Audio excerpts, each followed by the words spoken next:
నువ్వేం చేస్తున్నావు జేని? నేనా? నేను ఈ మొత్తం పైన ఉన్న పొట్టు తీస్తున్నా, మా డాడీ ఏమో కట్ చేస్తున్నా. ఇది ఇప్పుడు అయిద్దా? అమ్మో చాలా ఉన్నాయి.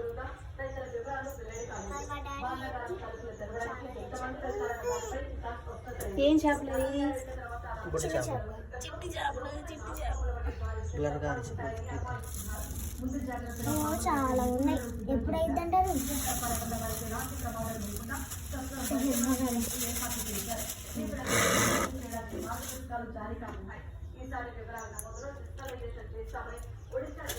కానీ కానీ దీన్ని గబగబు కానీ అది